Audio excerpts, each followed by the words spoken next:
Hey, good morning from the office. I'm your host, BKP. Good morning from Ellijay, Georgia. What a beautiful weekend. Here I am right in the middle of Black History Month having to live out my white shame. It's going to be it's going to be a tough day. We're going to have to talk about the white shame that the governor from Virginia has exposed all of us to right here at Black History Month. Anyhow, we're going to get into that. Now, do you think it's a coincidence? I do not. You think it's a coincidence that this picture was found in a yearbook? Okay. Just saying.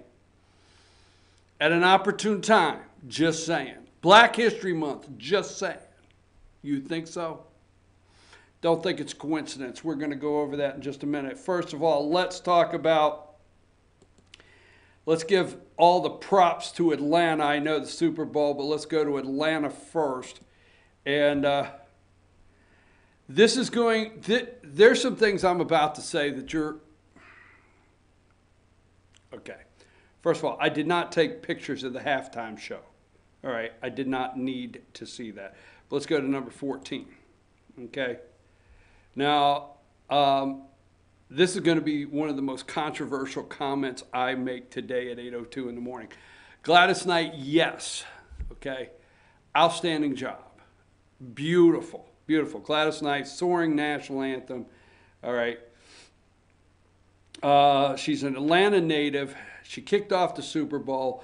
First of all, let me give the highest props to the city of Atlanta. I mean, we'll be reading in the days to come, but what I'm aware of, the Super Bowl experience, the whole thing down there was packed every day. Atlanta, it looks like you have done an outstanding job. The state of Georgia has done an outstanding job hosting the Super Bowl. At this time, we do not have any professional football players in Buckhead that are accused of allegedly of murder. So that's the only thing we're waiting on. Okay, the last Super Bowl, remember, that's, just saying. So once that is completely off the table, 100% success. Great job, beautiful weather. Now, the thing about it is you will get upset with me when I say one of the reasons to pick Gladys Knight to do the national anthem. Okay. What football player is going to come out? Now, last night, there was no way whatsoever that any camera was going to catch anyone take a knee. Remember, that's the big controversy in the NFL. That is what took ticket sales down, viewership down. The controversy settled down this year. Viewership started back in the right direction for the NFL. But who was going to ever come out, one of those football players, and take a knee with Gladys Knight singing the national anthem? You can't lose there, okay? She did a great job. So that, we got through the national anthem. We did not see the knee. We did not see anything unpatriotic, okay? So we'll do a little more of our Super Bowl here. Now, for those of you that are upset, all right, let's go to number 17. For those of you that are upset that we have a Super Bowl that's 13-3, all right, a boring bowl, I have to tell you, there's this thing in football that's NFL players. They are supposed to be the best, the premier two teams. Although the controversy, let's get past the controversy of the Rams and the Saints, okay? The Rams came in with a good game plan, just not the right game plan to get past the Patriots defense. Patriots came in with a good game plan, just not enough to blow it out on the offense there with the Rams defense. Pretty simple, okay, cut and dry. But these guys, these 11 guys on defense are supposed to go out and stop the other team. And no matter what you say about the Rams, they were there for a reason. They're a good football team, period. Forget the whole Saints call, all right? But they're a good football team. Actually, the Patriots defense was a show to watch last night. Not Tom Brady. Now I'm going to give for Georgia fans out there.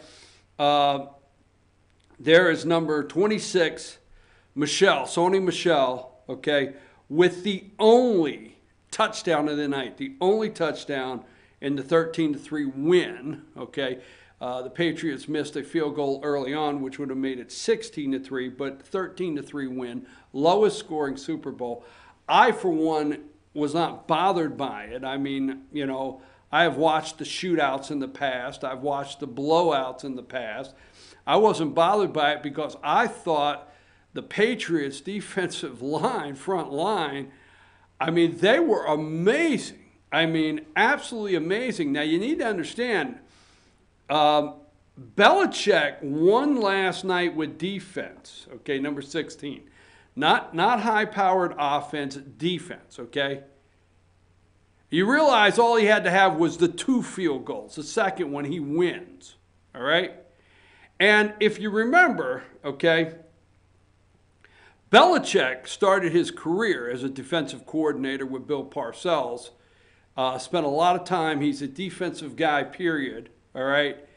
And he really had a game plan last night in the Super Bowl. Those of you that are upset that Tom Brady has 6 Super Bowl rings, those of you that are saying, well, Bill Belichick, whatever you want to say, okay? The guy's got 6 Super Bowls. But I think he has 8. I think he has 2 with the Giants, right? 2 with the Giants as the defensive coordinator.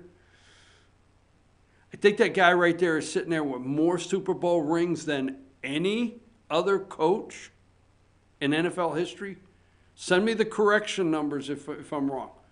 I think so. So you can be a hater all day long. I'm not a Tom Brady fan by no means. And this guy was tough, okay. He was the MVP of the game, number 15. Edelman takes home MVP award, okay. As a tough little guy right there, he made the plays, and the Rams didn't cover him up much like they should have. Rams had really 2 guys to cover up. Gronkowski, Gronkowski, whatever. I can't get that one this morning. And Edelman, that's all they had to do was cover those 2 guys up. But Super Bowl, Atlanta, you did a great job. Now, the halftime show, you know, I like Maroon 5. You know, but if Janet Jackson couldn't go topless, why could this guy go topless? Just joking, okay?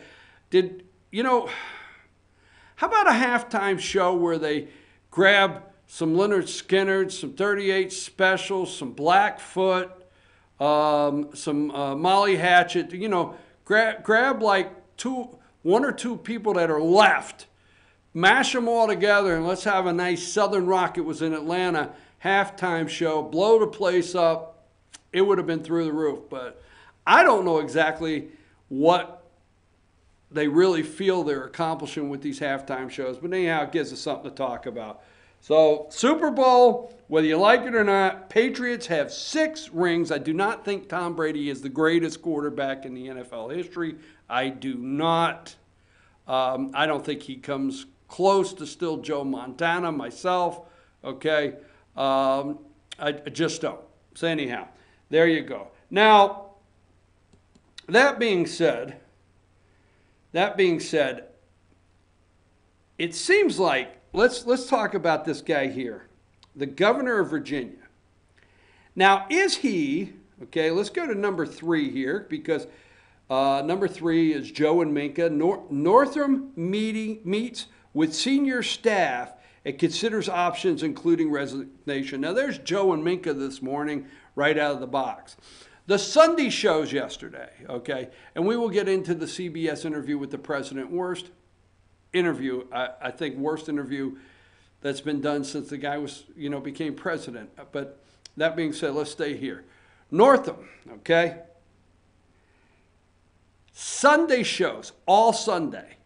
This morning, CNN, we'll go through these. Here are some of the top Democrats, okay? Let's look at number 4. Northam meets with senior staff and considers options, including resignation. Here are some of the top Democrats that have told him he needs to resign, okay? Why does he need to resign? Let's go with number 6. Now here is the Democrat governor of Virginia, Ralph Northam. Northam meets with seniors. Now, supposedly, that's him in blackface, okay? And this is his college yearbook page. So you have a yearbook page, belongs to you. You submit your pictures, okay? And what was his name again? Coon Man or something? I'm serious, all right? But this is supposedly he's in blackface. Now, let's not go down a deep discussion whether blackface is okay or not. Let's not go down that. But you know, I'll never forget, and let me tell these 2 quick stories, all right? There's a friend of mine that is a very prominent businessman today, well-educated, beautiful family. Nothing about this guy is racist. Prominent businessman. And here we are going trick-or-treating. And, you know, here we go trick-or-treating. And now we happen to be in New Jersey. We're not in the deep south of Mississippi, okay? We happen to be in New Jersey. Now, this is back in the days when we actually created a costume. We didn't go to the store and buy a costume off the shelf. Mom created a costume. And I never forget the neighbor kids showing up at the front porch of my house because we would meet there. Our house was on a corner in the subdivision, and we'd all meet there, and there's going to be like 7 or 8 of us 10-year-old kids that are going to go together trick-or-treating, and we'd all meet there. And I'll never forget the neighbor kid showing up. He's 10 years old, okay? And he had taken black shoe polish. This is a pretty white kid. He had taken black shoe polish, and he had polished his face completely black, his neck completely black, and his arms, okay? He was wearing a Mets hat, okay? He took a T-shirt and wrote Mets on the front and put Willie Mays on the back and Willie Mays' number because he wanted to go trick-or-treating as Willie Mays. Never forget it. And I'm going to tell you there's pictures. I know there's pictures. Because the moms used to get all of us kids on the front porch to take the pictures, okay? I'm not going to give you a kid's name. Well, he's a grown man today. Well, he wanted to be Willie Mays, so he shows up and we're like, what the heck? What are you doing? I'm Willie Mays. Whoa, okay, so you're Willie Mays. And then I'll never forget the year that my mom thought it was funny that I went as the Little Rascals Buckwheat. Never forget. So I got this brown shoe polish all over me. She does the hair up and everything, has the whole Southern look. Really? There's pictures. Oh, hell yeah, there's pictures.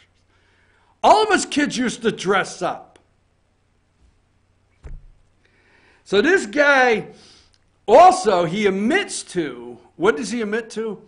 He admits to putting on shoe polish to do a Michael Jackson dance contest. My question is what shoe polish did he go for? Black Michael or white Michael, or did he go for the off-white shoe polish, the tan? Just where was he on the scale when he put the shoe polish on and put the glove? How many kids attempted to look like Michael Jackson at a dance contest in the 80s? Anyhow, okay, so supposedly they find this guy's yearbook picture. All right?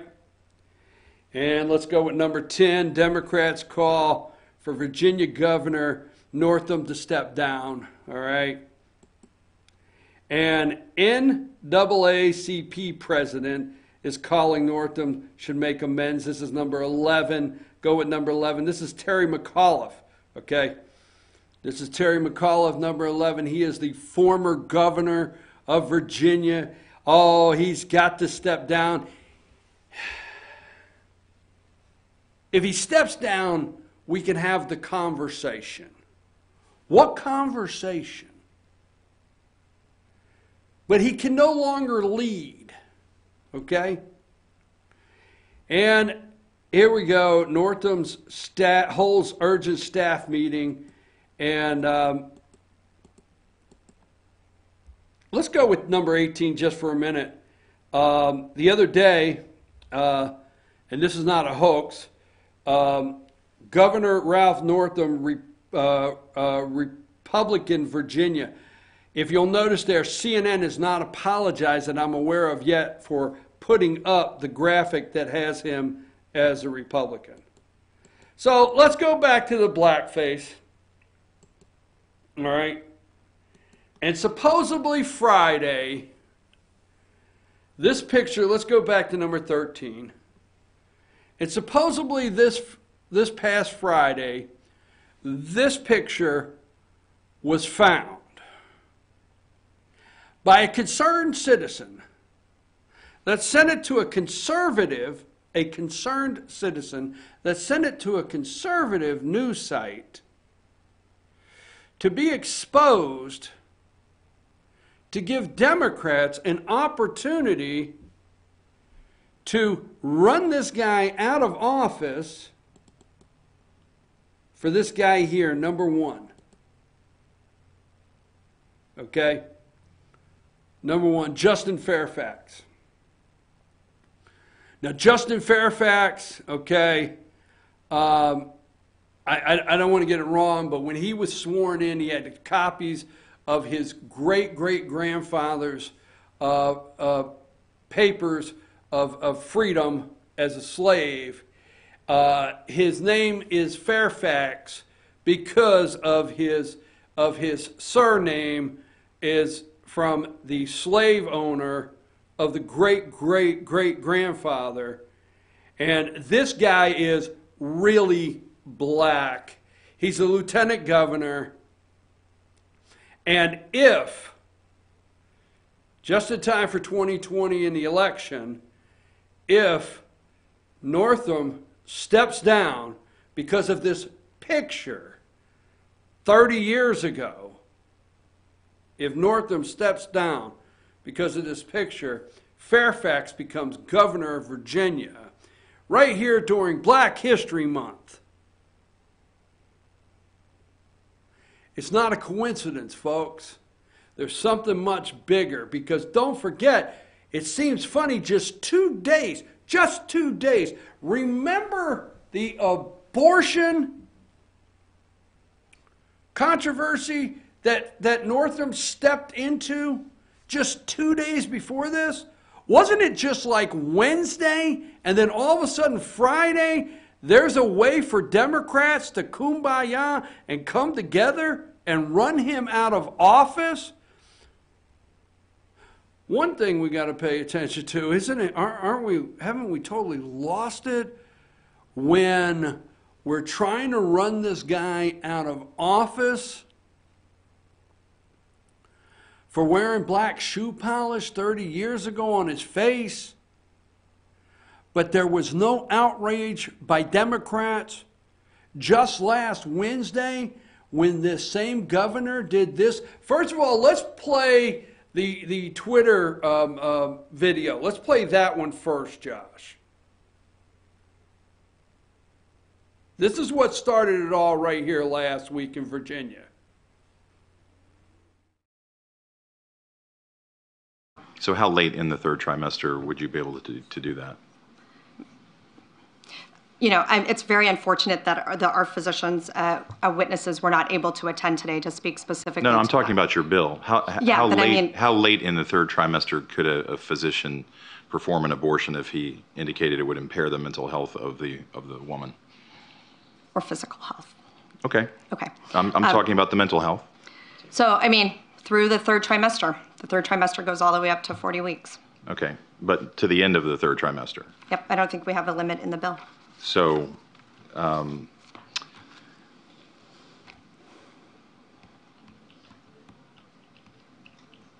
where it's obvious that a woman is about to give birth. She has physical signs that she is about to give a birth. Would that still be a point at which she could request an abortion if she was so certified? She's dilating. Mr. Chairman, that would be a decision that the doctor, the physician, and the woman would make. I understand that. I'm asking point. if your bill allows that. My bill would allow that, yes. My bill would allow that, yes, on January 28th. Remember, it's just now February 4th. So on January 28th in Virginia, now this bill died, okay? It has not made it through the State House there in Virginia. But my bill allows that. A woman's dilated and has already started the birth process, and her bill would allow, this bill would allow the abortion at that time. This created outrage, all right? Now let me tell you something. What happened in New York,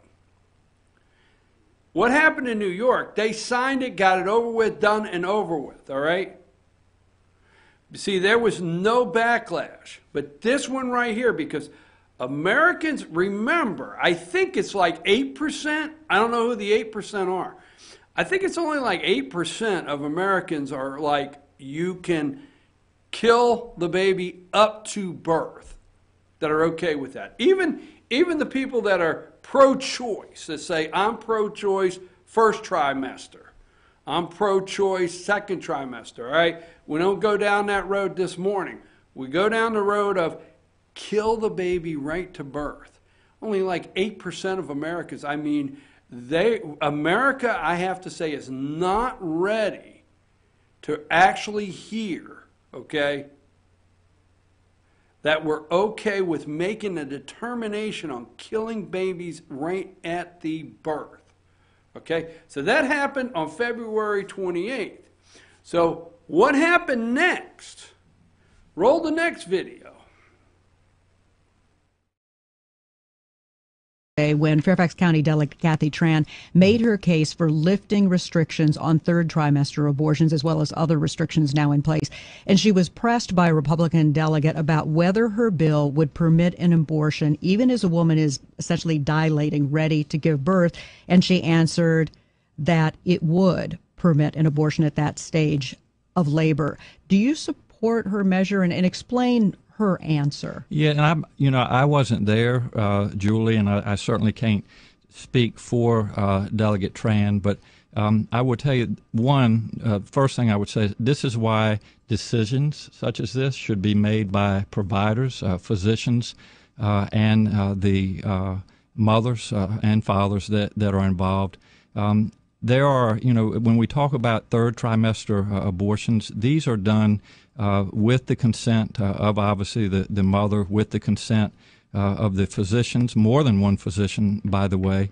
And it's done in cases where there may be severe deformities, there may be a fetus that's non-viable. So in this particular example, if a mother is in labor, I can tell you exactly what would happen. The infant would be delivered. The infant would be kept comfortable. The infant would be resuscitated if that's what the mother and the family desired. And then a discussion would ensue between the physicians and the mother. So I think this was really blown out of proportion. There's not a single person in the world that supports that. The infant would be delivered. The infant would be kept comfortable. And the infant would be resuscitated if that was the request of the mother. You got to understand, this baby is born. The infant would be delivered. It would be kept comfortable. And it would be resuscitated. America is outraged. We're not okay with that. We are not okay with that. We are not okay with knowing that the birth is completed, a baby is there. It's no longer a decision on viable fetus. They keep talking about a viable fetus. The baby is there, and the baby is being kept comfortable. and can be resuscitated if the mother wishes.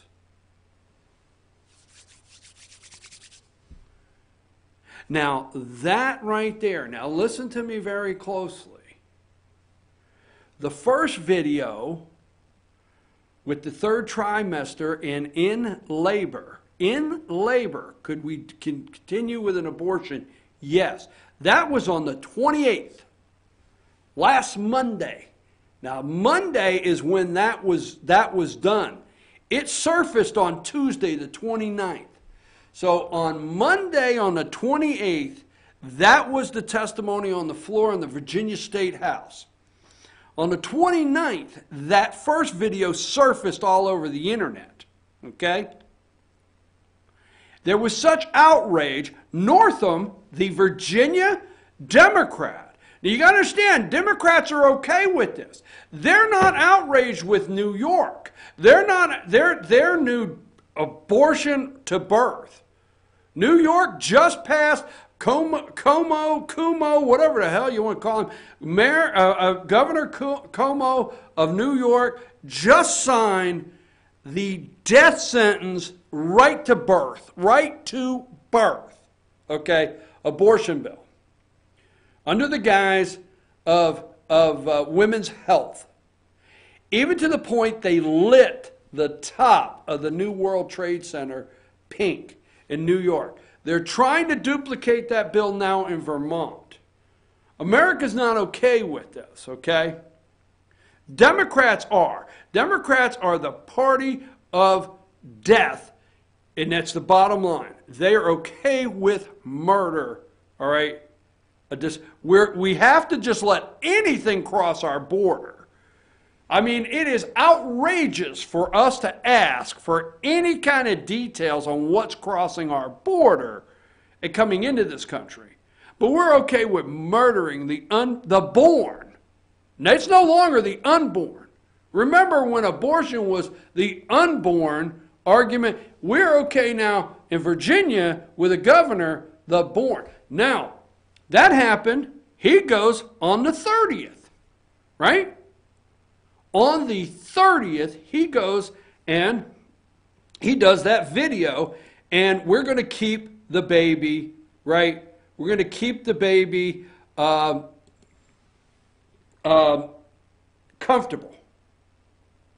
all right? On February 1st, Big League Politics, a Republican-leaning or a conservative-leaning website, let's just say that, a conservative-leaning website, on February 1st, Friday, comes up with what picture? Show the picture again. I forget which one, where he's wearing the blackface, if you can just find out. Yeah.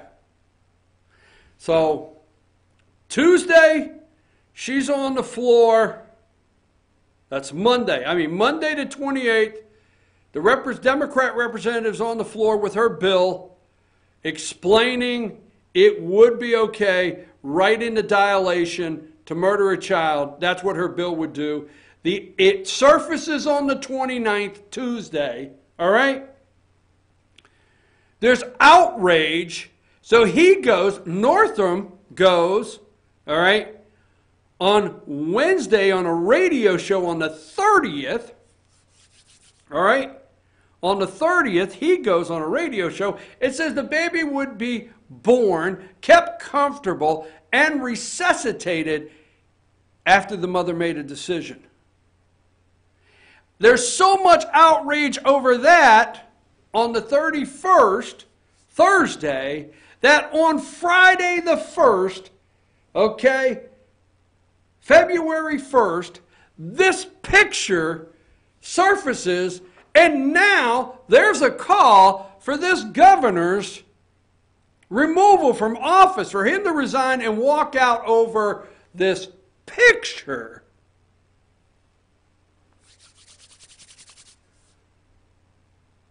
I don't buy it, folks.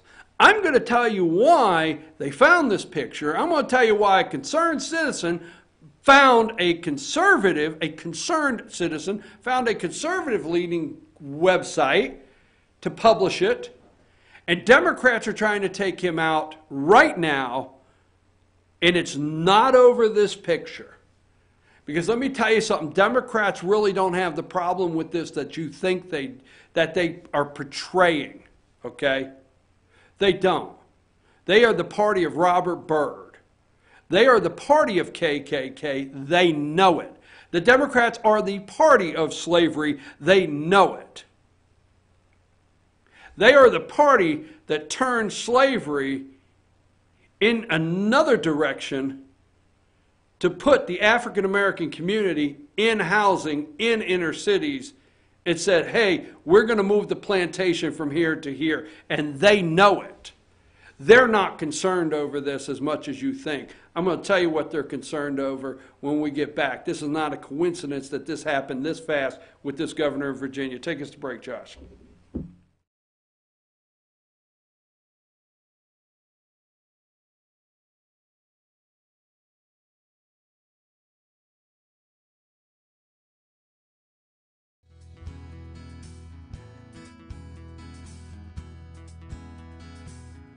Hello, my name is Chad Watkins. I'm the manager at Larry's Body Shop.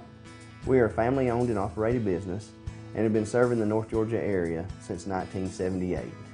We are located at 1216 Progress Road in LOJ, Georgia. Our shop specializes in collision repair and we work with all major insurance companies. Larry's Body Shop is ICAR Gold, the highest role of training recognized by the collision repair industry. It is estimated that only 10% of collision shops meet these standards. Our shop consists of state-of-the-art equipment such as laser measurement system, down-drive spray booth, spot and MIG welding equipment. All of our paints are mixed on-site so that we can guarantee your paint to match every time. I know that having an accident can be a stressful event. We take pride in making sure our customers are satisfied with the repair of their vehicles. Our waiting area is clean and comfortable with free Wi-Fi and refreshing beverages. So if you're in an accident, stop by and see us at Larry's Body Shop. Ace is your helpful place for paint and home goods, tools, outdoor living, and lawn equipment. But did you know Ace Hardware of Blue Ridge is a little bit more? We have hunting rifles and accessories for your next hunting trip. We have Amish furniture imported directly from Ohio. And we have Ace Custom Woodworks for all your custom wood project needs from cabinets to artwork. Ace Hardware of Blue Ridge, we have your new house in stock. North Georgia Diamond is your source for diamonds. Come on in to view the area's largest selection of fine jewelry at North Georgia Diamond. All repairs and designs are done on site by our jewelers. And North Georgia Diamond has the lowest prices on loose diamonds. You can also sell your gold, silver, and coins at North Georgia Diamond between Walmart and Lowe's in East LJ. Locally owned by Bill and Allison Craig, North Georgia Diamond is your source for diamonds in North Georgia. Better days ahead. The leaves aren't the only thing falling in Jasper. The prices are falling too at Days Chevrolet. Now during the model year end clearance, get huge savings up to $14,000 off Chevy Silverado Crew Cab and save up to $7,000 off new Chevy Cruze. The prices are falling on every 2018 Chevy in stock during the model year end clearance. Going on now at Days Chevrolet in Jasper, where new Chevys always cost less. Better days ahead, Days Chevrolet. Find new roads.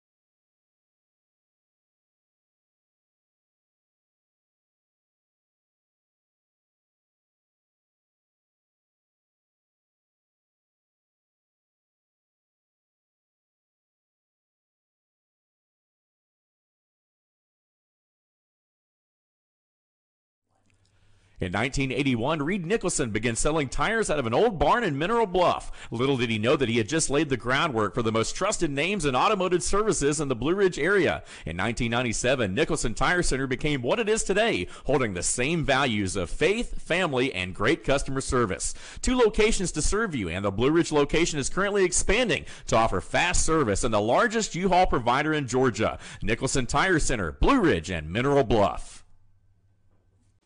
Hi, I'm Rhonda the Mattress Lady, and this is my husband Gary, owners of Mattress Overstocked in LJ next to Walmart. And we want to earn your business. From the time you walk in our door to the time we deliver your new mattress to your door, you will see the difference. Our selection and prices are the best in North Georgia, and customer service is our top priority. So y'all come on in and let us help you find the right mattress at the right price. That's Mattress Overstocked in LJ next to Walmart.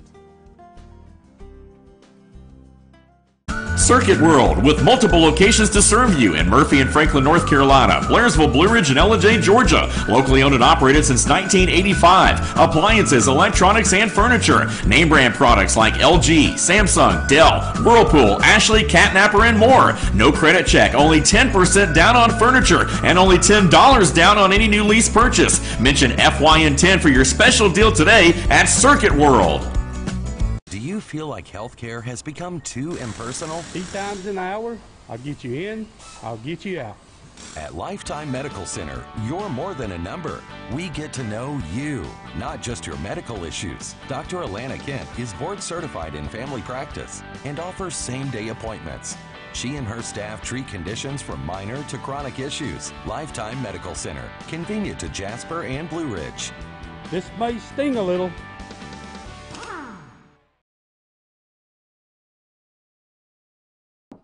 We're more than just $5 medium one-topping pizzas, stuffed garlic knots, breadsticks, bone-out wings, pasta, and new Cinnabon mini rolls. We're the $5 lineup with the best sides for your pizza. $5 each. Choose 2 or more, $5 each. No one out-pizzas the Hut. Welcome to Mountain Valley Motors. Chrysler, Dodge, Jeep, Ram, and Fiat vehicles available, plus a wide selection of quality used vehicles. Located at 7535 Appalachian Highway in Blue Ridge, we treat the needs of each individual customer with paramount concern. We know that you have high expectations, and as a car dealer, we enjoy the challenge of meeting and exceeding those standards each and every time. Allow us to demonstrate our commitment to excellence. Our experienced sales staff is eager to share its knowledge and enthusiasm with you. We encourage you to browse our online inventory, schedule a test drive, and investigate financing options. Visit us online or call us at 706-516-1053.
Okay, folks, we're back. I'm your host, BKP. Good morning from the office, North Georgia's only live online morning show. Here's how you contact the show right here, 706-889-9700. And that's how you contact the show. There's our email address and all the social media ways you can follow the show. And that's a 24/7 number. You can get, you can text me, say you want to be on the show. We can get you on, or just send me your opinion of what we're talking about.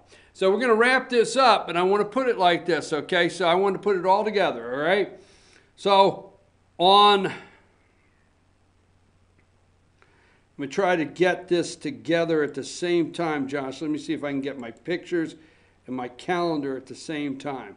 So on one more time, and we'll move on. Now, it's Black History Month. How do Democrats feel about abortion? They don't care. They do not care. They do not care if you decide to have an abortion on day one.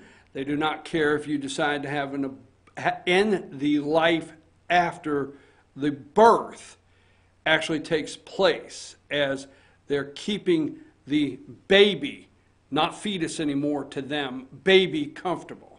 They don't care, okay? They're fine with that, all right? They will champion that under women's health, okay? Health care. And Planned Parenthood does not care how many babies are murdered a year. And they really don't like when it gets down to the point that it's separated and the knowledge, it becomes public of how many black babies in the black community are aborted. All right? They don't like you knowing that.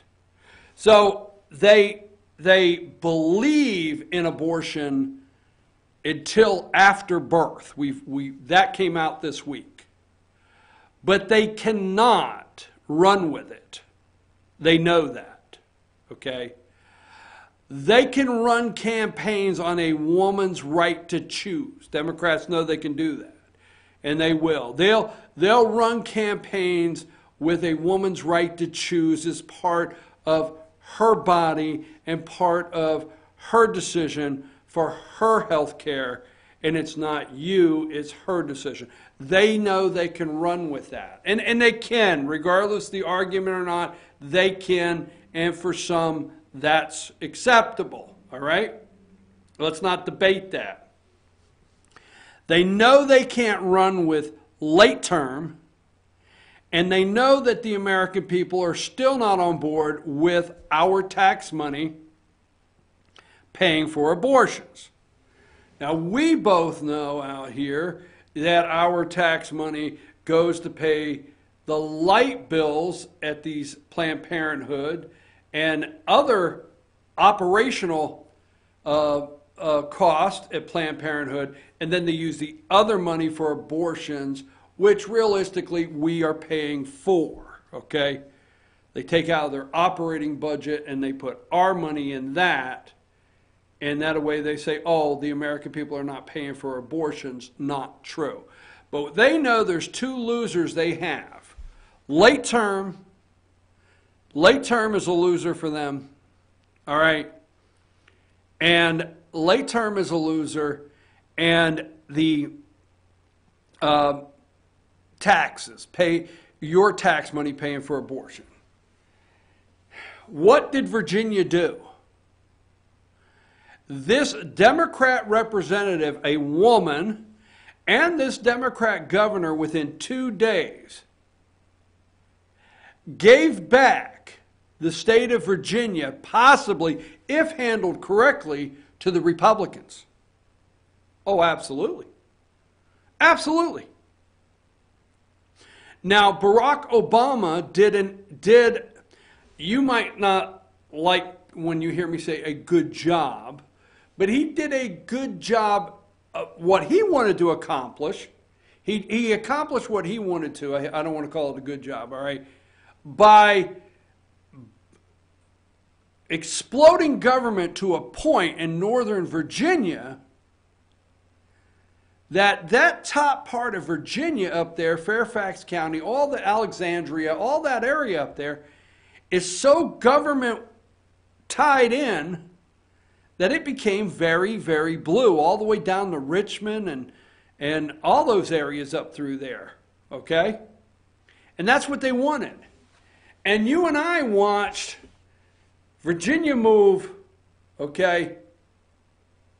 You and I watched Virginia move. Now pay attention, because I know what I'm talking about. We watched Virginia move from red to purple, and they call it purple, but it's really not, to blue. It's very blue now. I mean, it's almost impossible. It's becoming very hard to get a Republican to win Virginia in the presidential. Just stay with me, it is.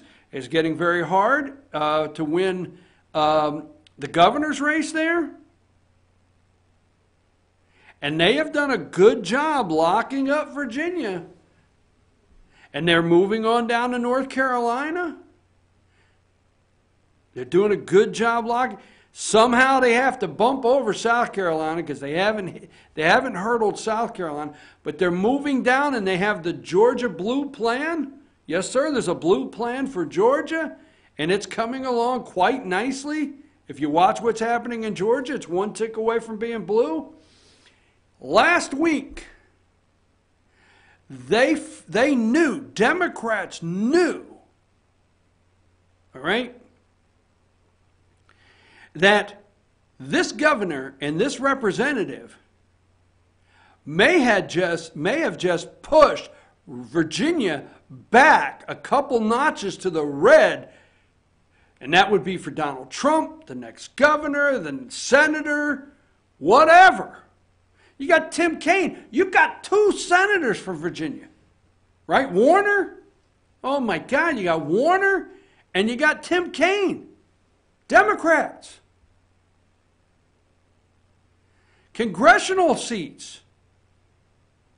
I mean, what this Governor Northam did last week with this representative, Democrat representative, could have very well pushed Virginia back red in certain areas that they couldn't afford to lose with the strides they made. Now, here's the thing. Democrats could not come out and attack Northam on his abortion comments. They couldn't do it. No way. There's not a Democrat one that's come out and attacked him on his abortion comments. Not one.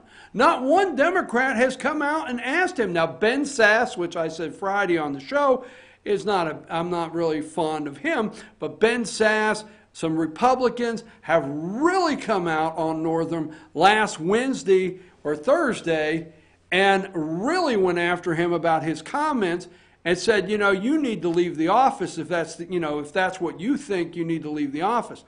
Not one Democrat. You see, Democrats could not come out last week and push him out of office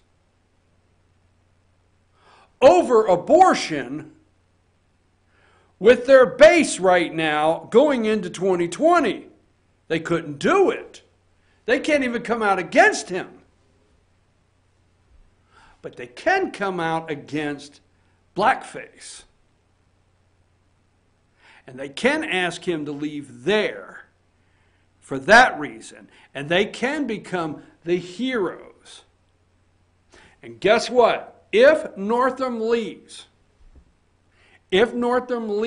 office, they're really getting rid of him, not over the blackface. Let's make this correct, okay? You see number 13, all right, with this guy's yearbook page in college. They're not getting rid of him over this. That's what you have to be clear on. You can't get behind championing getting rid of him over this. Because Democrats are not calling for him to resign over this picture. Democrats created this. All right, let me say this. There's an article out and a tip.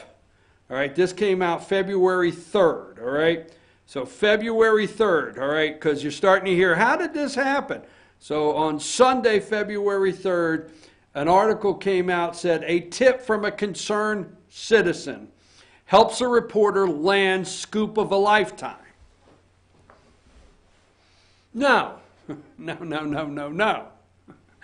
The day dumbass Northam goes on there and he says, the baby is delivered.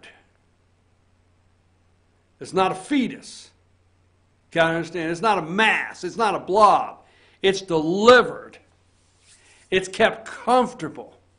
and resuscitated after the mother makes a decision. Oh, they said, oh, hell no. And the lady says yes, right up to dilation. Oh, hell. Do you know how many Republican ads that boom is clipped and ready to go for election? They got to get him out now. So that way, the history of him, who he is, everything about him is discredited. He's no good. He never was any good. He's gone. Let's move on. And it's not over this picture, because a tip from a concerned citizen on February 3rd helps a reporter land the scoop of a lifetime. Ralph Northam's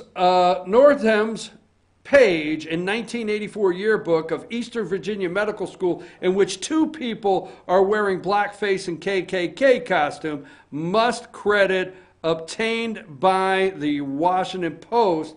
The reporter who exposed Virginia Governor Ralph Northam's racist yearbook photo said a concerned citizen led him to the story that has prompted widespread outrage and calls for Democrats' resignation. All right? Patrick Howley, editor-in-chief, Patrick Howley, editor-in-chief of the website Big League Politics, first reported Friday the existence of a photo on Northam's page of his medical school yearbook depicting the figure of blackface standing next to another person in a Ku Klux Klan hood. It's very easy to explain, Howley, 29, nice, he's 29 years old, said in an interview Saturday, a concerned citizen, not a political opponent, came to us and pointed this out. I was very offended by the photo because I don't like racism. A concerned citizen found this photo, sent it to a conservative website, and created such outrage by Democrats at an opportune time to use it as the tool to try to remove the governor because of his what? Comments on abortion? Not a coincidence, folks. Not a coincidence. So one more time, okay? Let's just go with this very quickly. On Monday, the 28th, that's last Monday, the 28th, the representative in the state of Virginia stood on the floor of the House explaining her bill, okay? Good job, Josh. Explaining her bill, okay, that it would in dilation allow for the abortion. Once the woman's reached dilation and starts the birthing process, yes, the bill would allow for abortion. That happened on the 28th. That went viral on the 29th, sparked outrage in this country. On the 30th, Northam, the Virginia governor, on the 30th, he goes on the radio there, okay? That's Wednesday, and says, hey, you know what? The baby is, let me explain this. The baby is delivered. I know you're so tired of hearing this, but it's so disgusting. It's delivered, kept comfortable, and then resuscitated if the mother chooses. Whoa, that blew America away. I don't care what you said. Let me tell you something. That blew America away. That sent Democrats into a panic mode in Virginia. What was about to happen? They did not need to see they did not need to see in November Trump wins Virginia and the coattails of Trump pulling in Congress and they did not want election night. Let's stay right here. As soon as he said that, their alarm went off. They did not want election night with all of these roundtable political consultants there wanting to know what happened in Virginia and, oh, record night. In Virginia, this congressional district once was blue, hasn't been red, and the last 12 years has flipped. Virginia has flipped 12 seats in the House. Virginia has flipped, another 6 seats in their Senate. Virginia now has a Republican, whatever. They did not want that used nationally, and it would stir up very conservative states, Texas, Georgia. It would really stir up a lot of these states. This is what Democrats really want. So, boom, their alarm went off. This guy goes Wednesday. It goes so viral on Wednesday. On Thursday, it goes viral that Friday, hey, guess what? This picture surfaces on Friday from a concerned citizen and hits a conservative website. And Saturday and Sunday, all the morning shows on Sunday, and now we are to the 4th, Black History Month, okay? Black History Month, we happen to be in perfect reasoning to get rid of this guy.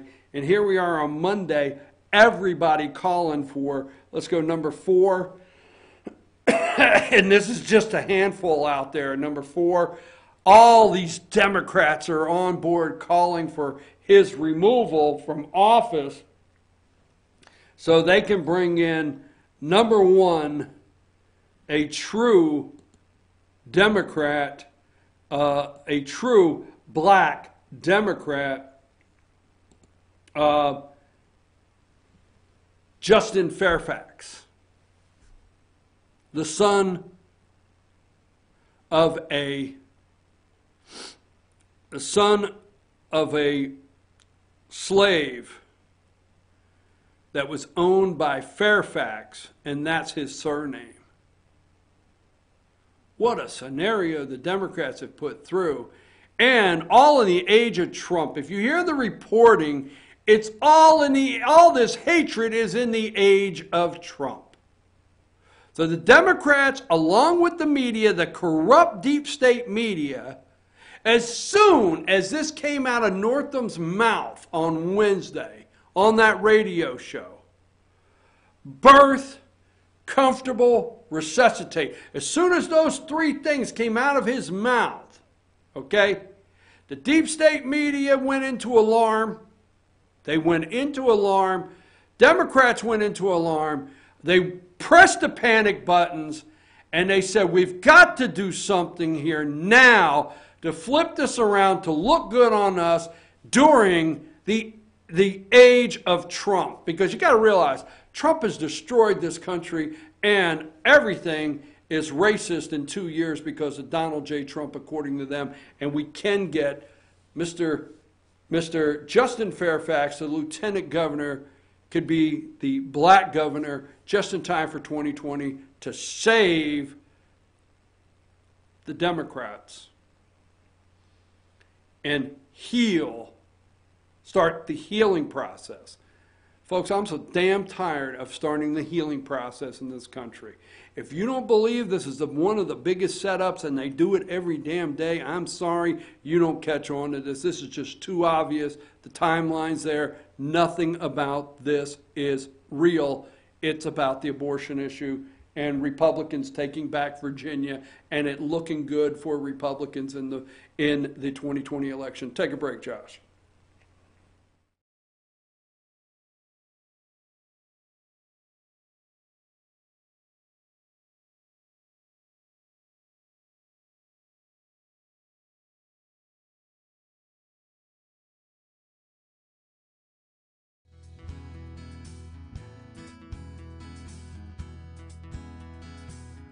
Hello, my name is Chad Watkins. I'm the manager at Larry's Body Shop.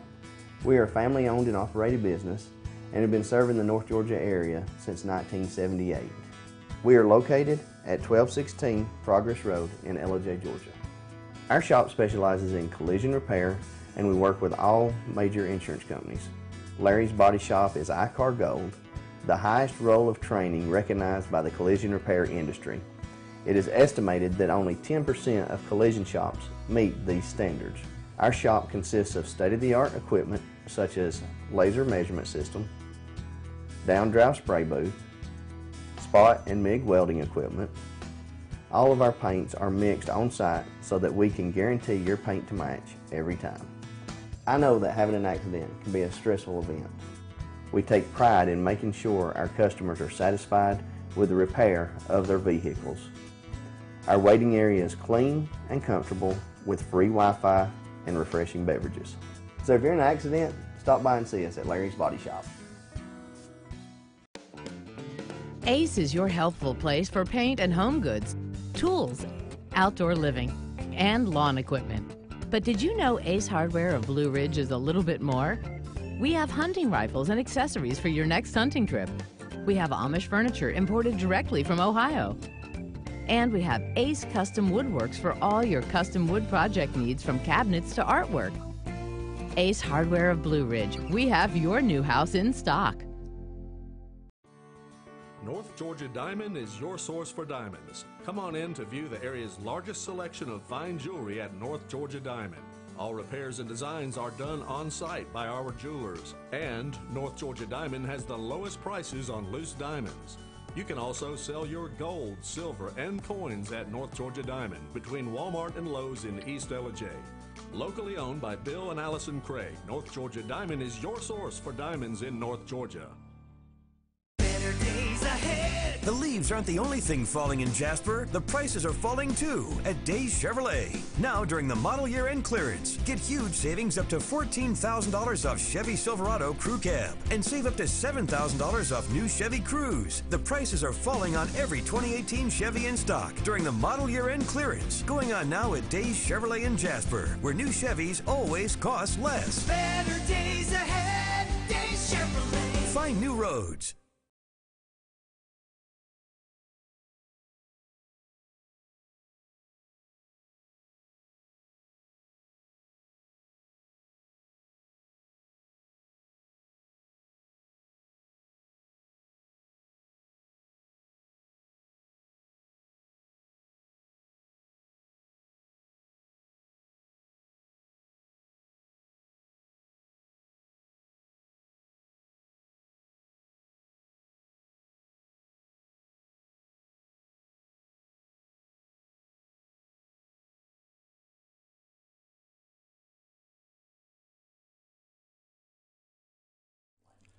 In 1981, Reed Nicholson began selling tires out of an old barn in Mineral Bluff. Little did he know that he had just laid the groundwork for the most trusted names in automotive services in the Blue Ridge area. In 1997, Nicholson Tire Center became what it is today, holding the same values of faith, family, and great customer service. 2 locations to serve you, and the Blue Ridge location is currently expanding to offer fast service and the largest U-Haul provider in Georgia. Nicholson Tire Center, Blue Ridge, and Mineral Bluff. Hi, I'm Rhonda the Mattress Lady, and this is my husband Gary, owners of Mattress Overstocked in Ellijay next to Walmart. And we want to earn your business. From the time you walk in our door to the time we deliver your new mattress to your door, you will see the difference. Our selection and prices are the best in North Georgia, and customer service is our top priority. So y'all come on in and let us help you find the right mattress at the right price. That's Mattress Overstocked in Ellijay next to Walmart. Circuit World, with multiple locations to serve you in Murphy and Franklin, North Carolina, Blairsville, Blue Ridge, and Ellijay, Georgia. Locally owned and operated since 1985. Appliances, electronics, and furniture. Name brand products like LG, Samsung, Dell, Whirlpool, Ashley, Catnapper, and more. No credit check, only 10% down on furniture, and only $10 down on any new lease purchase. Mention FYN10 for your special deal today at Circuit World. Do you feel like healthcare has become too impersonal? 3 times an hour, I'll get you in, I'll get you out. At Lifetime Medical Center, you're more than a number. We get to know you, not just your medical issues. Dr. Alana Kent is board certified in family practice and offers same-day appointments. She and her staff treat conditions from minor to chronic issues. Lifetime Medical Center, convenient to Jasper and Blue Ridge. This may sting a little.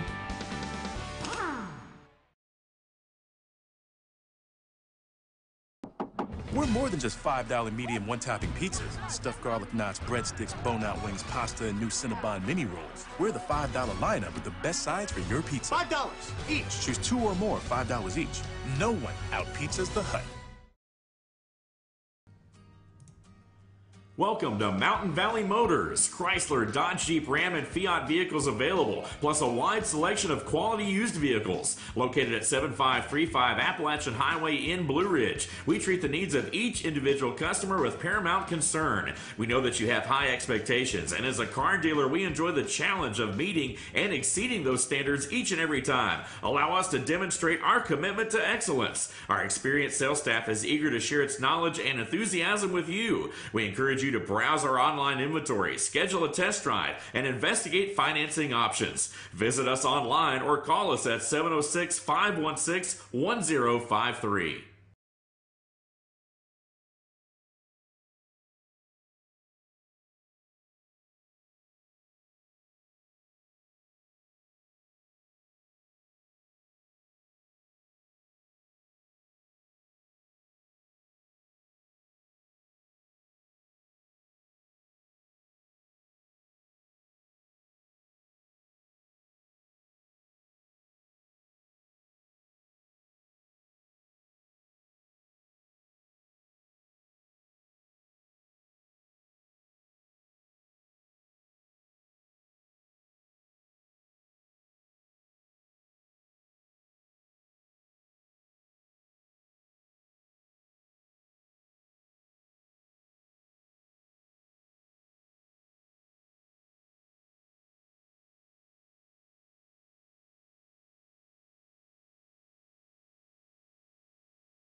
Hey folks, we're back. I'm your host, BKP. Good morning from the office, North Georgia's only live online morning show. February 6th from 8 to 4. Today is the 4th. So I guess this is Wednesday, the 6th, 8 to 4. There's a job fair. There's 50 positions available at Pilgrims, the factory here, Pilgrims in Ellijay. 50 positions are available, full-time and part-time positions, and that's going to be at 102 Industrial Boulevard in Ellijay. Also, look for this information on our website, fetchyournews.com, and our Facebook page is a job fair. 50 positions are available and ready to go there for Wednesday at their job fair. Okay, so now, I could do 2 hours on Northam. I'm just telling you, I painted everything for you, okay? For Black History Month, the layout, why the Democrats are trying to use this to push this guy out has nothing to do with blackface. Now, I have a couple things. Okay, let's go with, I always stutter a little bit when I get into what I'm about to say. Never, okay? And there was one time years ago in my career, in my youth, okay, my youthful career, I was sitting with a CEO of a multi-million-dollar corporation. And I was having a conversation with this individual, and he looked at me and he said, "You use the word never too much." things, okay? Now, I was in my youth of my career. And it was one of the times where there's certain things that's happened in my career that has caused me to highlight or zero in or focus on words, okay? And I enjoy that. I watch all the shows for words. I watch the words they use. I listen to the words they use. I watch the direction they go in. This individual said, you use the word never too many times. I said, okay. He said, well, you know, never's a long time and just something you ought to just use sparingly when you know that something will never happen again, or use it appropriately. I said, okay, fine. So I sometimes stutter when I come close to using the word never, and I reel myself in and I say, okay, before I use this word, this powerful word, am I sure? Am I okay with the context, the way I'm using it? And I tell you, folks, I have never seen a president treated as bad as Donald Trump. I have never seen a man treated as bad as Donald J. Trump and his family by the media in my lifetime. Never. I've never seen Ronald Reagan treated this way, even George W. Bush, and I know they don't like the Republicans. Never. I don't remember ever seeing this, and I think I'm correct. There's never a nice word. 300 and some thousand jobs created Friday. And the jobs report came out Friday. 300 and some thousand jobs. Now, this was supposed to be right in the midst of the government shutdown, and we were going to see just the impact of the government shutdown. Now, you remember, okay, in the jobs report, they would help Obama in his jobs report, okay? Winter storm, okay? They would factor in, they would bring people in for Obama on a jobs report, and they would factor in a snow, or they would factor in rain, or they would factor in the weather. I'm serious, you know that out there. And to get a job report on February with a 300,000 growth in jobs plus, when only half was expected, why, you would think the first thing out of the interviewers, and I don't remember her name, and I don't want to right now, mouth on CBS Sunday would be, Mr. President, first let's start out by, congratulations to you and the administration and all of America for, a good jobs report, and I think that needs to be said. Now, moving right along. No, not one positive word. In fact, the media has diced and sliced that CBS interview. The Sunday interview on the Super Bowl for the President of the United States, it's supposed to be somewhat positive. Why, I've watched them turn mush into gold for Obama during that interview for the Super Bowl. Why, you can go into some hard-hitting questions, but at the same time, there's really nothing wrong. It's Super Bowl Sunday, and people got their cheese dip out, and they got their, and they got their little finger sandwiches, and they got their wings and whatever, their nachos, pizza delivered. And there's nothing wrong with that day, finally that day, actually saying a couple nice things to the president. Nothing wrong with that. But no, not this CBS interview. Why, it was loaded from the intelligence community to, that's news.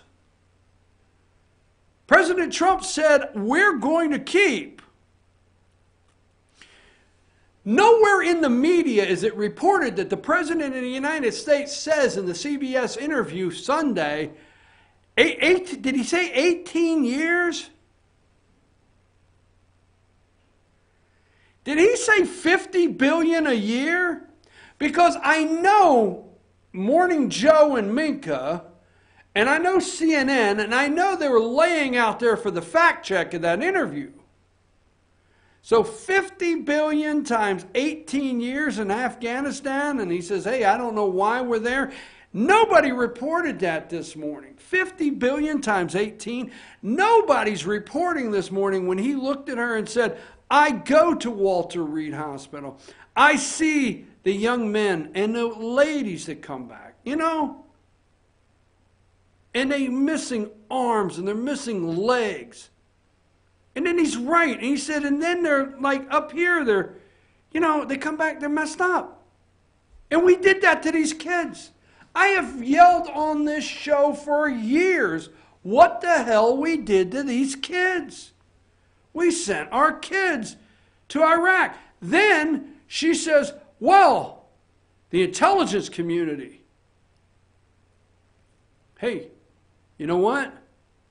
I'm going to keep the base in Iraq. I want to keep a base in Iraq. We have spent billions. He's exactly right. If you ever looked into what we went and built in Iraq with your money out there, America, he says, I'm going to keep it. I'm going to keep it right there. He said, because I'm going to keep an eye on Iran. And I want to be right there to keep my eye on Iran because I know they are the #1 threat. And they are the #1 sponsor of terrorism in the world. And yes, they want to do away with us. So I want to keep an eye on them. That's breaking news. Well, you're breaking news there. Are you saying attack Iran? No, damn it, I didn't say attack Iran. What the hell's wrong with you, lady? Right? Never have I seen an interview so negative and not one positive word yesterday, not one positive word this morning. The hate. Look at Axios. And they love this. Number 9, Scoop. Insider leaks.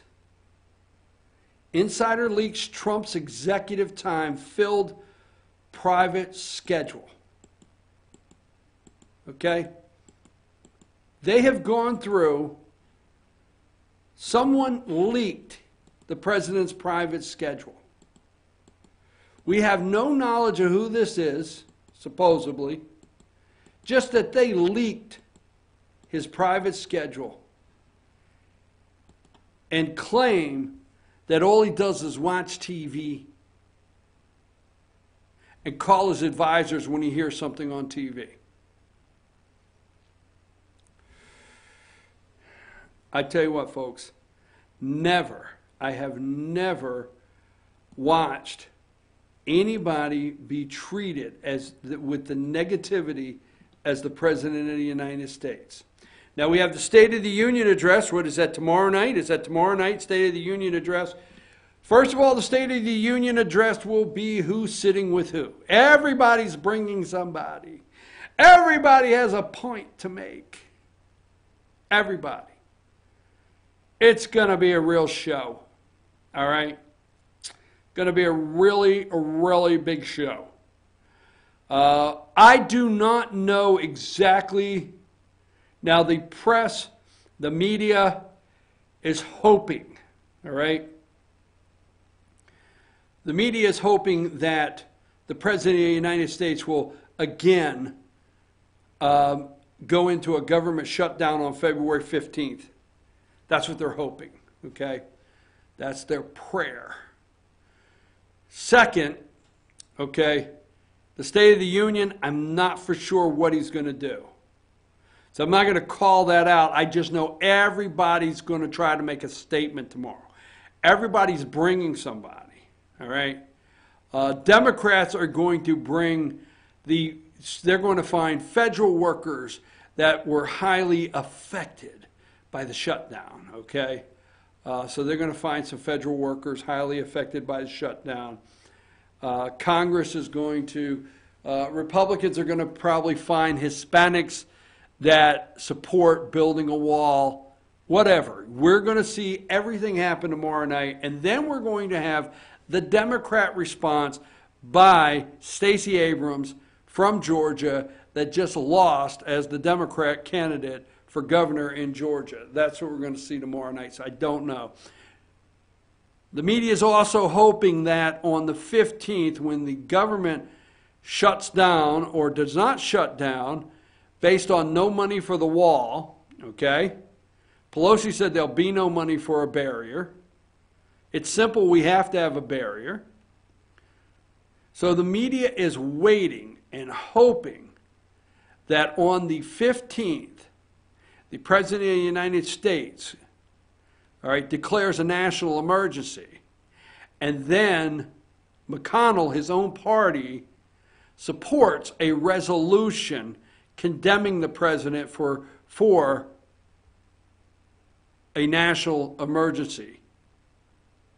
And he vetoes it. Whatever. They're looking for anything. They hate this man so bad because America loves their president. You better believe they do. Take a break. We're going to come back. We got to wrap things up. We got a couple more things we need to do before we leave today.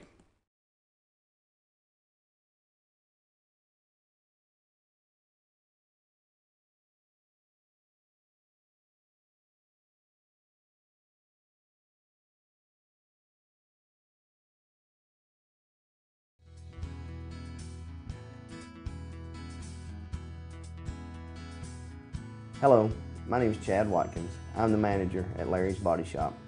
We are a family-owned and operated business and have been serving the North Georgia area since 1978. We are located at 1216 Progress Road in Ellijay, Georgia. Our shop specializes in collision repair and we work with all major insurance companies. Larry's Body Shop is ICAR Gold, the highest role of training recognized by the collision repair industry. It is estimated that only 10% of collision shops meet these standards. Our shop consists of state-of-the-art equipment such as laser measurement system, down-drive spray booth, spot and MIG welding equipment. All of our paints are mixed on-site so that we can guarantee your paint to match every time. I know that having an accident can be a stressful event. We take pride in making sure our customers are satisfied with the repair of their vehicles. Our waiting area is clean and comfortable with free Wi-Fi and refreshing beverages. So if you're in an accident, stop by and see us at Larry's Body Shop. Ace is your healthful place for paint and home goods, tools, outdoor living, and lawn equipment. But did you know Ace Hardware of Blue Ridge is a little bit more? We have hunting rifles and accessories for your next hunting trip. We have Amish furniture imported directly from Ohio. And we have Ace Custom Woodworks for all your custom wood project needs from cabinets to artwork. Ace Hardware of Blue Ridge, we have your new house in stock. North Georgia Diamond is your source for diamonds. Come on in to view the area's largest selection of fine jewelry at North Georgia Diamond. All repairs and designs are done on site by our jewelers. And North Georgia Diamond has the lowest prices on loose diamonds. You can also sell your gold, silver, and coins at North Georgia Diamond between Walmart and Lowe's in East Ellijay. Locally owned by Bill and Allison Craig, North Georgia Diamond is your source for diamonds in North Georgia. Better days ahead. The leaves aren't the only thing falling in Jasper. The prices are falling too at Days Chevrolet. Now during the model year end clearance, get huge savings up to $14,000 off Chevy Silverado Crew Cab and save up to $7,000 off new Chevy Cruze. The prices are falling on every 2018 Chevy in stock during the model year end clearance. Going on now at Days Chevrolet in Jasper, where new Chevys always cost less. Better days ahead. Days Chevrolet. Find new roads.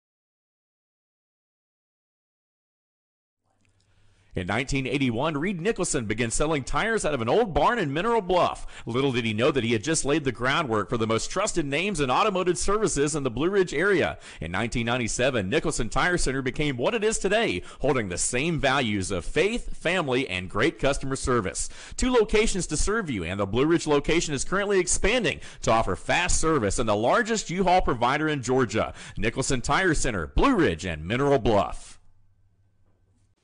Hi, I'm Rhonda the Mattress Lady, and this is my husband Gary, owners of Mattress Overstocked in Ella next to Walmart. And we want to earn your business. From the time you walk in our door to the time we deliver your new mattress to your door, you will see the difference. Our selection and prices are the best in North Georgia, and customer service is our top priority. So y'all come on in and let us help you find the right mattress at the right price. That's Mattress Overstocked in Ella next to Walmart. Circuit World, with multiple locations to serve you in Murphy and Franklin, North Carolina, Blairsville, Blue Ridge, and Ella, Georgia. Locally owned and operated since 1985. Appliances, electronics, and furniture. Name brand products like LG, Samsung, Dell, Whirlpool, Ashley, Catnapper, and more. No credit check, only 10% down on furniture, and only $10 down on any new lease purchase. Mention FYN10 for your special deal today at Circuit World. Do you feel like healthcare has become too impersonal? 8 times an hour, I'll get you in, I'll get you out. At Lifetime Medical Center, you're more than a number. We get to know you, not just your medical issues. Dr. Alana Kent is board certified in family practice and offers same-day appointments. She and her staff treat conditions from minor to chronic issues. Lifetime Medical Center, convenient to Jasper and Blue Ridge. This may sting a little.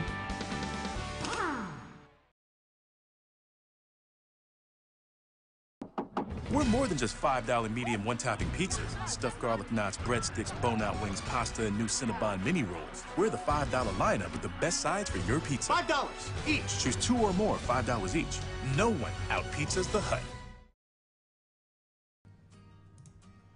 Welcome to Mountain Valley Motors. Chrysler, Dodge, Jeep, Ram, and Fiat vehicles available, plus a wide selection of quality used vehicles. Located at 7535 Appalachian Highway in Blue Ridge, we treat the needs of each individual customer with paramount concern. We know that you have high expectations, and as a car dealer, we enjoy the challenge of meeting and exceeding those standards each and every time. Allow us to demonstrate our commitment to excellence. Our experienced sales staff is eager to share its knowledge and enthusiasm with you. We encourage you to browse our online inventory, schedule a test drive, and investigate financing options. Visit us online or call us at 706-516-1053.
Hey, we're back, folks. I'm your host, BKP. Good morning from the office, North Georgia's only live online morning show. Now, let's look at this interview.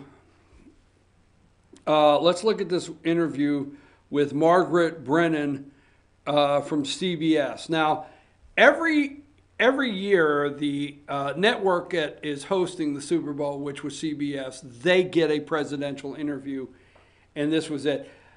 All we keep hearing about is the intel community, how the president, will not listen to the intel community, all right? And in that, you know, she uses this interview on CBS, Margaret Brennan uses this interview on CBS to go after the president in every way, shape, fashion she can. She's working for the complete deep state here, CBS is. They're going to get all the info that can get chopped up on CNN, ABC, NBC, you name it. They're going to chop it all up, and she's working for every network, basically, for the deep state media. So go to that last time. Now, wait a minute. Here, before I set this up, President of the United States is tired of being asked about the intel community. He's tired of being asked if he respects Dan Coates. You know, they continue to say a Republican, Dan Coates, which the president put in place. Now, here's what they're doing today.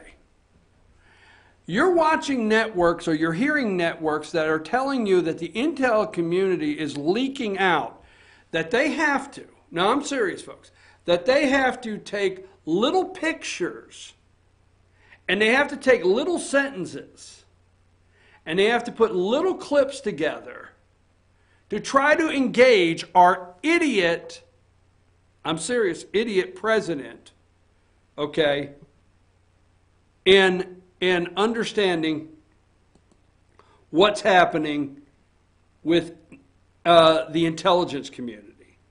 So, they are outraged that the President of the United States is not kissing up 100% to the intelligence community. And again, this morning on the networks, there's outrage that the president is not kissing up, so they have gone after the president of the United States, and I'll show you this in a minute. It said that the intelligence community is having to put the pictures together like little pictures. Mr. President, look over here, and the sentences, small sentences together, and the small phrases together, so he will catch on. All right? Listen to what he tells Margaret Brennan about the intelligence community when she pushes that button that he says there's things in the intelligence community he doesn't believe, like the rest of us Americans. Go to that last time slot I gave you. Do say Iran's abiding by that nuclear deal. I know you think it's a bad deal. I disagree with them. By the way, you disagree with that assessment. I have intel people. That doesn't mean I have to agree. President Bush had intel people that said Saddam Hussein in Iraq had nuclear weapons, had all sorts of weapons of mass destruction. Guess what? Those intel people didn't know what the hell they were doing. And they got us tied up in a war that we should have never been in. And we've spent $7 trillion in the Middle East, and we've lost lives. Do you trust your national security advisor, John Bolton, because he worked in the Bush administration? I do, and I respect John, and John is not one of the people that happen to be testifying or on. Got it. And you know what? I tell people, you can testify any way you want. I'm not going to stop them from testifying. They said they were mischaracterized. Maybe they were, maybe they weren't. I don't really know. But I can tell you this. I want them to have their own opinion, and I want them to give me their opinion. But when I look at Iran as a nation that has caused tremendous problem. Yeah. When I came in as President of the United States, my first year, I went to the Pentagon 2 weeks after I came in, a short time after, and I was given a little, because I wanted to know what's going on with Iran. We were in many, many locations in the Middle East in huge difficulty. Every single one of them was caused by the #1 terrorist nation in the world, which is Iran. So when my intelligence people tell me how wonderful Iran is, if you don't mind, I'm going to just go by my own counsel. You've had a lot of change up in your administration recently, too. Are you satisfied? My intelligence people, he went to the Pentagon 2 weeks after he became president, and he looked at everything there. And every problem that is created around the world, Iran has their finger in somewhere, okay, as the leading sponsor of terror. And if my intelligence people are going to tell me Iran's okay, I'm sorry. He looked at her. Where's the report this morning? Where is that clip and that highlight of, remember when Colin Powell, that great Republican slash Democrat slash moderate slash whatever the hell he was, okay? Remember when he went to the National Security Council or whatever at the UN, and remember, we'll never forget America, the charts and the graphs and the circles and where everything was that Colin Powell made the presentation. Remember that? All right? What did President Donald Trump say? They didn't know a damn thing. And we spent $7 trillion. Go to the time slot before that one. We're going to back up. Tell me when you got that one ready. $7 trillion we spent there.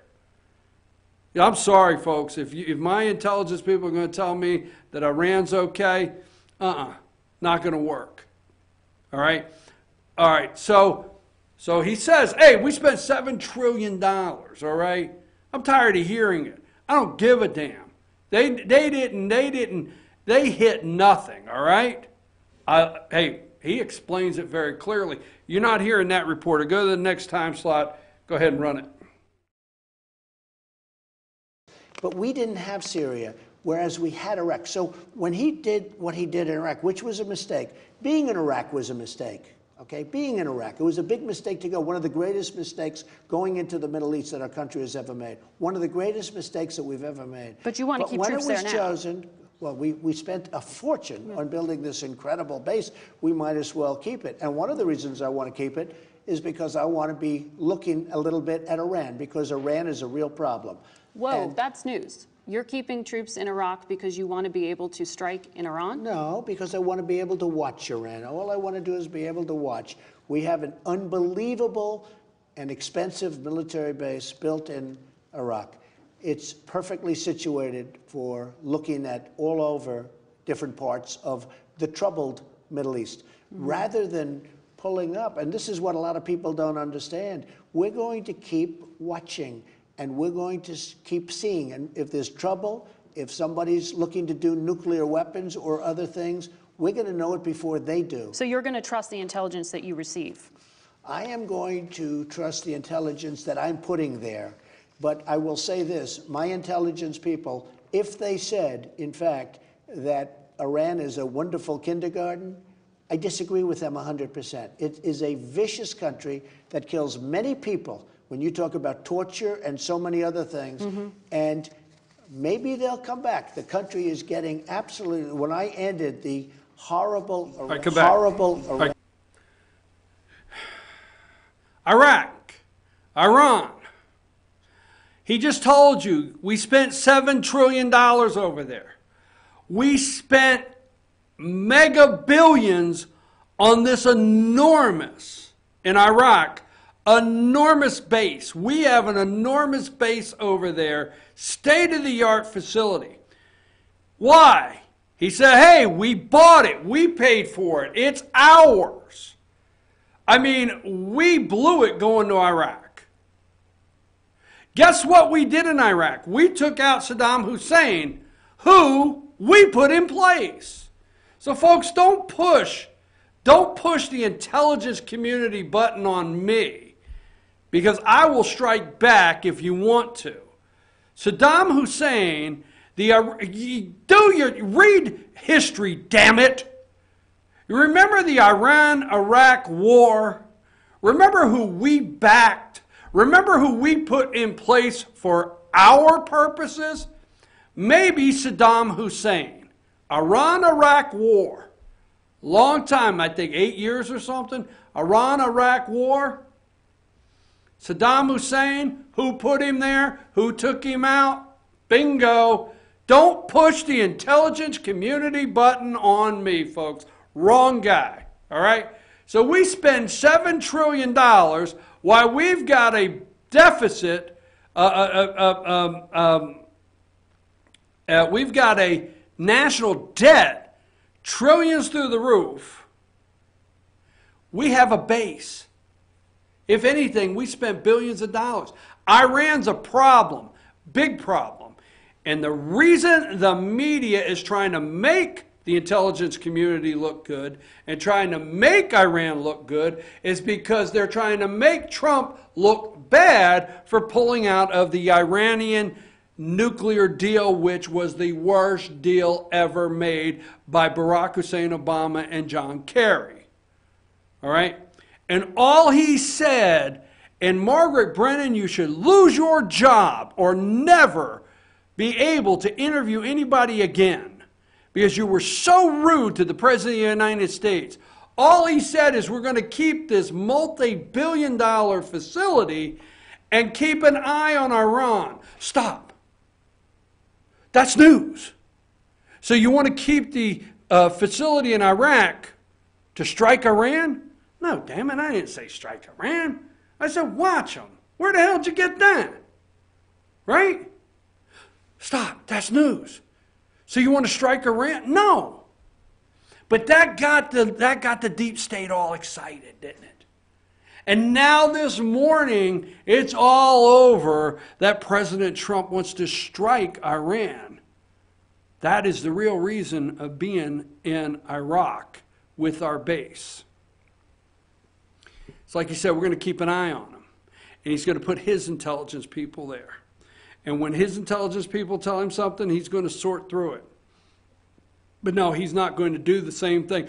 The deep state media, okay, and the military for profit, the world military war for profit, they are upset that he is not going to follow the same guidelines of do, say, whatever they do or say, he accepts. He's not going to follow the same guidelines. And you and I, go to the one right behind that. I know you're keeping the times. Go back up to the next one. We're going to go backwards. Now let's play this one. In a matter of time. Look, we're protecting the world. We're spending more money than anybody's ever spent in history by a lot. We spent, over the last 5 years, close to $50 billion a year in Afghanistan. That's more than most countries spend for everything, including education, medical, and everything else. Is there a scenario where you would keep troops in Afghanistan, a smaller number? I mean, yes, and I'll leave intelligence there, real intelligence, by the way.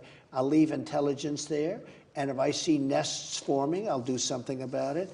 But for us to be spending $51 billion like last year, or if you average the cost, I mean, you're talking about numbers that nobody's ever heard of before. The Senate Republicans voted, vast majority of them said that they don't support what you're doing, that what you're doing risks national intelligence by a precipitous withdrawal from Syria and Afghanistan. Doesn't that concern you? I ran against 17 Republicans. This was a big part of what I was saying, and I won very easily. I think the people out in the world, I think people in our country agree. We've been fighting for 19 years. Somebody said you're precipitously bringing to... Precipitously, we've been there for 19 years. I want to fight, I want to win, and we want to bring our great troops back home. I've seen the people. I go to Walter Reed Hospital. I see what happens to people. I see with no legs and no arms, and I've seen also what happens to them up here because they're in this situation and they come back and they're totally different people where the wives and the fathers and the mothers say, what has happened to my son? What has happened in some cases to my daughter? It's a terrible thing. We've been there close to 19 years, and it's time. Now, we'll see what happens with the Taliban. They want peace. They're tired. Everybody's tired. Everybody's tired. No reporting of this whatsoever. That is the most common sense that the American people are given directly. And they say this guy does not have the intelligence level. We're talking about the intelligence community. He's not intelligent enough to run the country. He sees what's happening. We do out here. He's pointing up here. He said, I've got mothers and fathers saying, what happened to my son? What happened to my daughter? I see him with no arms, no legs, precipitously. Hell, damn it, 19 years, $51 billion a year. And all we keep doing, we losing our kids. And even the young men and women that are coming home, 19 damn years.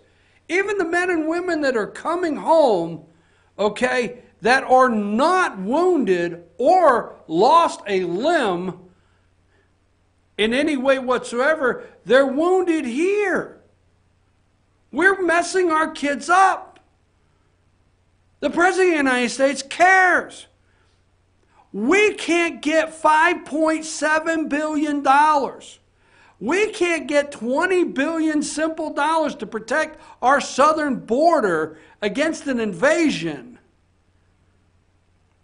But we demand that he succumb to the intelligence community and support whatever they say. At $51 billion a year, 19 years, precipitously, really? The President of the United States did an outstanding job yesterday with absolutely the worst interview, just set up to try to attack him. Go one more back. I don't know how many more we got, but go one more back. I know we're almost out of time. Let's play another clip. The land, the area, 100. We're at 99% right now. We'll be at 100. When I took it over, it was a disaster. I think we've done a great job with that. At the same time, at a certain point, we want to bring our people back home. If you look at Afghanistan, we're going in very soon. We'll be going into our 19th year, spending $50 billion a year. Now, if you go back and look at any of my campaign speeches or rallies, I talked about it all the time. You did. You've been talking about this. I want to bring people home. But that's one of the questions here, is because you have these strongly held convictions, and people ask, well, why don't the facts influence those opinions if those facts change? And your Director of National Intelligence said ISIS still has strongholds in Iraq and Syria and will launch attacks from there. You're going to always have pockets of something. You're going to have people like the one-armed man who blew up a restaurant. You're going to have pockets, but you're not going to keep armies there because you have a few people or you even have fairly reasonable numbers of people. We've been there for many, many years. We were supposed to be in Syria for 4 months. We've been there for years. We have been in Afghanistan for 19 years. And by the way, I've been hitting very hard in Afghanistan, and now we're negotiating with the Taliban. We'll see what happens. Can you trust what that? happens? Folks, he campaigned. We are, the American people, we don't want our kids all over the world. We do not want our kids all over the world. And what you're seeing here is the deep state, military, bureaucracy outrage, Democrats and Republicans included, concerned that the President of the United States doesn't want to send your kids all over the world. Now, I'm serious. He does not want to just keep starting war. He wants to keep an eye on things. With Margaret Brennan was trying to start a war yesterday in Iran, with us attacking from Iraq. That went over really well. That was a nice move by her. Solid patriot move there. But he does not want our kids all over the world. And he campaigned on that. And he says, hey, we're going to keep our pockets of bases covered. We're going to be ready. But we're not going to keep sending our kids all over the world at this rate of $51 billion a year. Go back one more. I don't know if I have one more time slot or two. All right, go back to the first one then. Because we have a much better issue.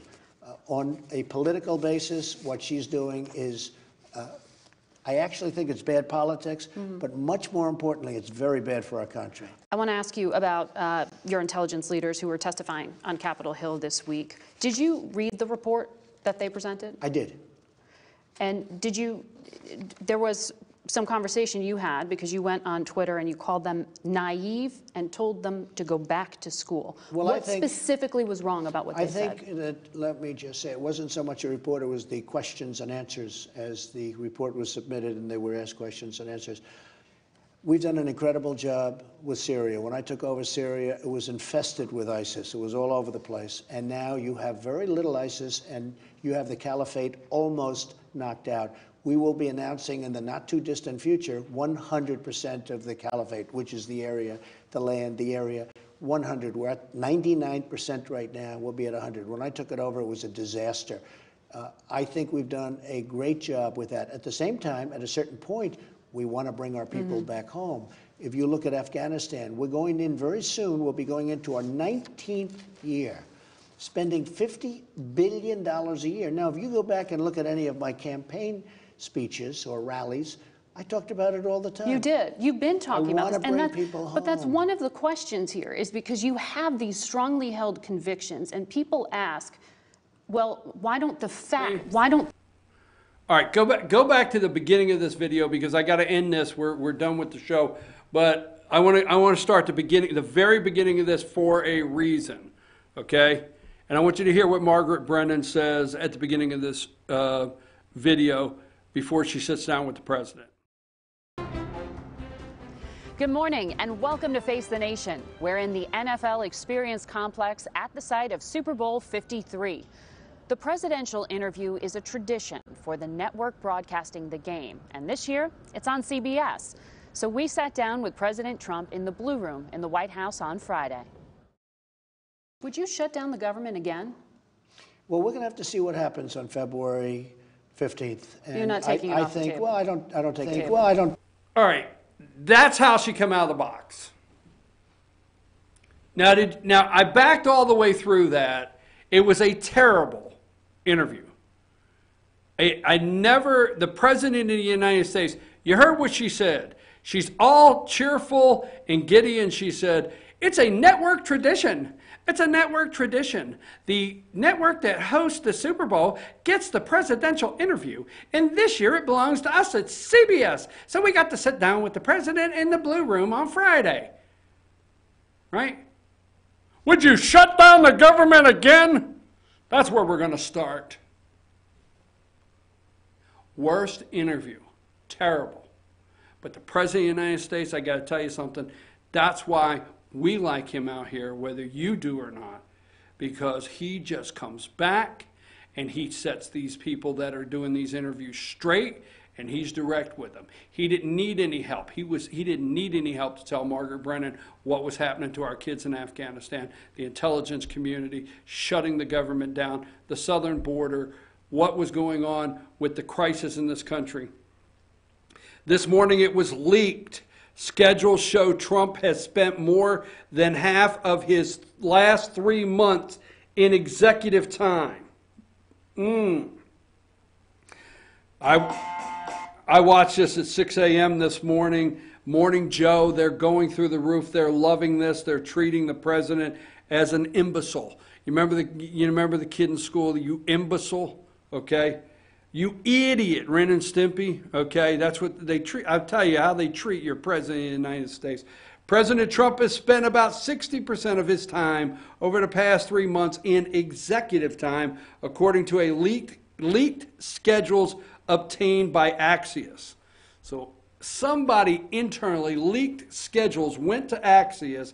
A source told Axios that Trump typically spends the first 5 hours of his day in his residency. There he is understood to be watching TV, reading newspapers, and making phone calls to aides, lawmakers, friends, and advisors and administrative officials. So he's running the country. You know, the guy's running the country.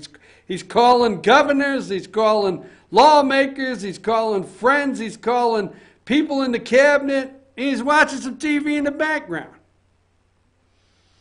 Mr. President, I know you watch this show. Thanks. I would have been very hurt to find out that you were leaving for work between 8 and 10 and you were not watching TV.